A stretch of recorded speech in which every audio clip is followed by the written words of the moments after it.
যে মুসলিম হাজি তাহাজ্জুদ গুজার যদি খালি বলে মাদ্রাসা পড়ায় মানে ভিক্ষা ফকিরি বিদ্যা শিক্ষা দেওয়া, ও যতবারই হজ করুক না কেন ও কাফের।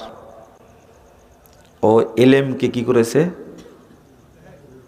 ব্যঙ্গ করেছে। কি করেছে? ব্যঙ্গ করেছে। ও মানুষ না, ও কাফের। ও মানুষ না, ও কাফের। একটা মেয়ে পর্দা করে, ক্লাস 6-এ পড়ে, দেখা হয়েছে, খুব বড় একজন হাজি বলছে, হেই তোকে দেখতে ভূতের মতো লাগে। পর্দা করা তার কাছে কিসের মতো? ও হাজি কাফের, কিন্তু ও মানুষই না, কারণ পর্দাকে কি করেছে? ব্যঙ্গ করেছে। ছোট্ট একটা ছেলে দাড়ি রাখছে, ক্লাস 8-এ পড়ে, দেখতে সুন্দর, খুব সুন্দর রেখা, ছোট্ট দাড়ি উঠছে কেবলে, দেখে বলতো দাড়ি তো বকরির মতো রে। হাজি সাহেব, আপনাকে হাজি বললে পাপ হবে, আপনি কাফের, আপনি মুরতাদ, আপনাকে হত্যা করা ফরজ এখন, আপনি জানেন? দাড়ি নবীর সুন্নাহ। ওই যে জানেন না, যে এটা তো সমস্যা। একটা আমুলকে দাড়ি রাখা আপনি কিছুই মনে করেন না, রাখেন না, সমস্যা, বউ রাখতে দেয় না, অনেক কিছু হতে পারে, কিন্তু আপনি বলতে পারেন না দেখতে বকরির মতো লাগে, বকরির দাড়ি। কি বলেন না আপনারা? হাজি সাহেব 150 বার হজ করলেও আপনি কাফের, মনে রাখবেন। শুধু একটু যদি ব্যঙ্গ করেন, প্রিন্সিপাল সাহেব বক্তব্য শুনে প্যান্ট কেটে ফেলেছে, বুঝেননি কথা? কি কেটে ফেলেছে? প্যান্ট কেটে ফেলেছে, এখন টাকনোর উপরে প্যান্ট। কলেজে যাচ্ছে, পিছন থেকে কামেল পাস এই মগা বলছে কি জানেন? প্রিন্সিপাল সাহেবের প্যান্টটা মানে ছোটো হয়ে গেছে। বুঝেননি? মানে কাকে ব্যঙ্গ করলেন আপনি? প্রিন্সিপালকে না সুন্নাহকে? দাড়ি তো রাখছেন কামেল পাস করার পরেও, এমন মুতার মতো আপনার দাড়ি, তাল গাছের মুতার মতো, আবার ব্যঙ্গ করছে প্রিন্সিপালকে। আপনার দ্বারা হয়নি প্যান্ট ছোট করা, কিন্তু একজন কলেজের প্রিন্সিপাল, আল্লাহ তাকে ইমান দিয়েছে, প্যান্ট কেটে ফেলেছে, আপনি তাকে ব্যঙ্গ করেছেন। কামেল সাহেব, ও কামেল সাহেব, আপনি কাফের, মাসালাটা জেনে নিন, ঠিক আছে? মাসালাটা জেনে নিন। শরীয়তের কোনো অংশটা কেউ ব্যঙ্গ করলে সে কি হয়ে যায়? কাফের হয়ে যায়। ওকে আবার ইসলাম গ্রহণ করা লাগবে, আবার ইসলাম গ্রহণ করা লাগবে, আবার ইসলাম গ্রহণ করা লাগবে। এক কামেল পাস হুজুর বলেন তো আপনারা, আমি কুকুর বলি, কি বলি? শোনেন না, দেখ তাকান। এক ছেলে তাশাহুদে বসে আঙ্গুল নড়াচ্ছে, বুঝছেন? তো এই কুকুর বলছে কি জানেন?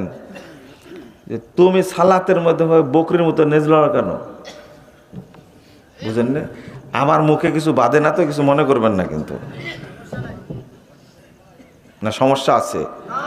গালি দিবেন না, আপনি গালি দিবেন, সমস্যা নাই, এটার পরোয়া করি না। ও কেন বলল? এ হুজুরও, ও কেন বলল? এই বাচ্চা ছিল, কি বলবো, সাহস আছে কিছু বলার? ও তো কামেল পাশে হুজুর, বলছে এই সালাতের মধ্যে বকরির মতো ডেজ লড়াও কেন? বলেন তো, হুজুর না কুকুর? বলেন তো, তোমার জানা নাই মাসালা, তুমি জানার পরেও ব্যঙ্গ করেছে, এটা রাসূলের সুন্নাহ, তুমি ব্যঙ্গ করেছো। হুজুর তুমি কালেমা পড়ো, আবার শাহাদত পড়ো, মাদ্রাসার প্রিন্সিপালের কাছে এসে গোসল করে আসবা, আসার পরে কালেমা শাহাদত পড়ে ইসলাম গ্রহণ করবা, তার আগে তোমার জানাজা হবে না। ফতোয়া জেনে নিও তুমি। আমি কোন জায়গায় বলছিলাম, মনে পড়ে কোন জায়গায়? এরা এলেম শিক্ষাকে এত বিরক্তিকর মনে করে, টুপিকে, মাদ্রাসাকে, হাফেজকে, আলিমকে এত বিরক্তকর মনে করে। আপনারা তো অনেক বিপদের সম্মুখীন হন না? আমরা হই। মনে করেন মাথায় টুপি আছে, কিছুই জানি না, এয়ারপোর্টে গেছি, ব্যাগটা ধরে, এই প্রশাসনের মধ্যে কিছু অমানুষ আছে, বুঝছেন? সবই অমানুষ, কিছু বাদ দিয়ে আর কি, কিছু লোক ভালো আছে আলহামদুলিল্লাহ, বাকিরা সব কি? অমানুষ একবারে। আমার মনে হয় না যারা মায়ের পেট থেকে জন্ম নিয়েছে, ওদের আচরণ দেখে মনে হয় না। বুঝতে পারলেন এর কারণটা কি? কত বড় বড় চোর পার হয়ে যাচ্ছে এয়ারপোর্টে। বড় চোর যে, সে হলো স্যার। বুঝলেন না কথা?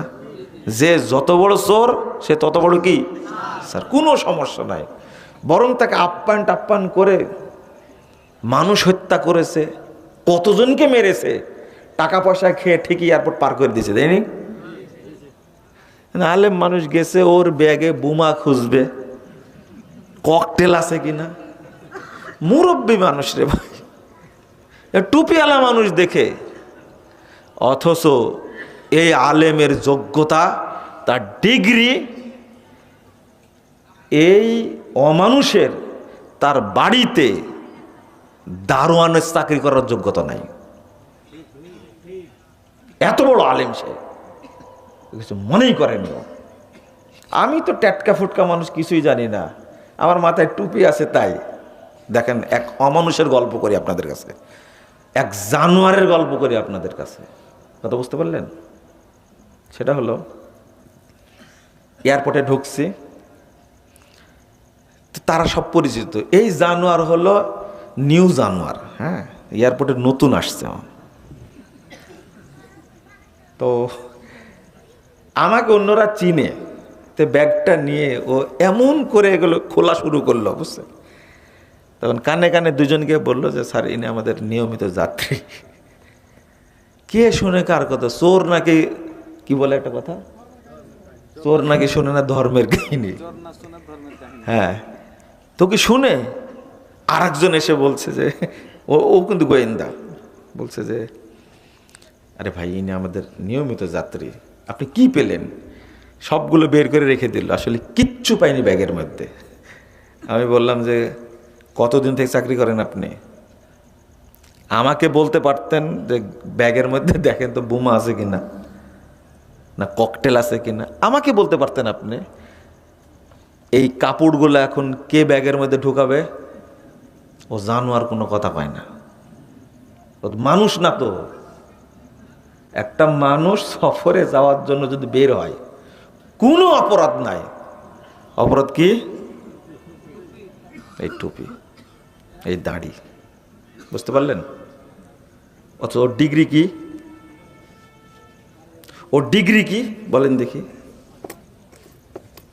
ও কি পড়াশোনা করেছে এটাকে আমাদের জানা নাই?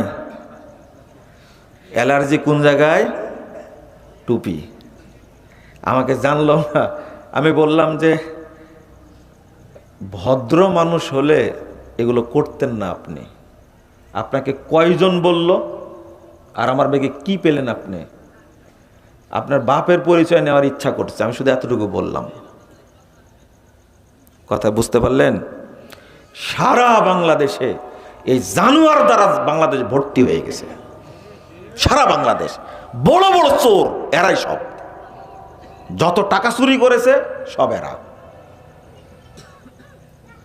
কেন? আল্লাহ রাসূল সাল্লাল্লাহু আলাইহি সাল্লাম বলছেন, এবার শুনেন, সহিহ বুখারীর ৭১ নম্বর হাদিস, মান ইউরিদুল্লাহু বিহি খায়রা ইউফাক্কিহু ফিদ্দীন। আল্লাহ যার কল্যাণ চান তাকে দ্বীনের জ্ঞান দান করেন।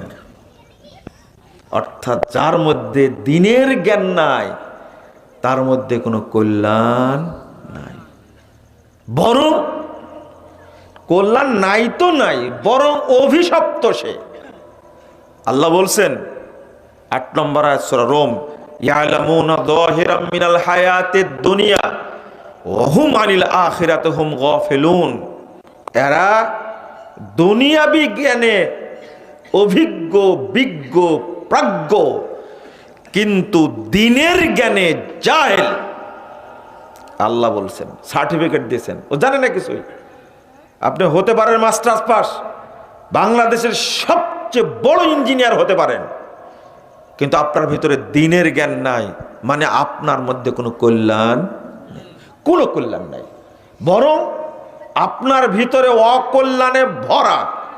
রাসূল সাল্লাল্লাহু আলাইহি সাল্লাম বলছেন, ইন্নাল্লাহা ইউবগিজু কুল্লা আলিমিন বিদ দুনিয়া জাহিলিন বিল আখিরাহ। ওই সমস্ত লোকের উপরে আল্লাহ অভিশাপ করেন, আল্লাহ গজব নাজিল করেন, আল্লাহ লানত করেন যে সমস্ত লোক দুনিয়াবি জ্ঞানে অভিজ্ঞ কিন্তু দ্বীনের জ্ঞানে জাহেল, আল্লাহ তাদের উপরে অভিশাপ করেন। কল্যাণ তো নাই নাই, বরং কি আছে? কি আছে? অভিশাপ আছে। কার অভিশাপ? অভিশাপ দেওয়ার দায়িত্ব কে নিয়েছেন? এটা কাউকে দেননি, এটা দুয়ার ব্যাপার না। এই অভিশাপ দেওয়ার দায়িত্ব নিয়েছেন সরাসরি কে? আল্লাহ। আল্লাহ নিজেই বলছেন ইন্নাল্লাহা ইউবগিজু কুল্লা আলিমিন বিদ দুনিয়া। আজ থেকে মনে রাখবেন, আপনি দ্বীনি ইলমকে কখনো খাটো করে দেখবেন না। মনে থাকবে।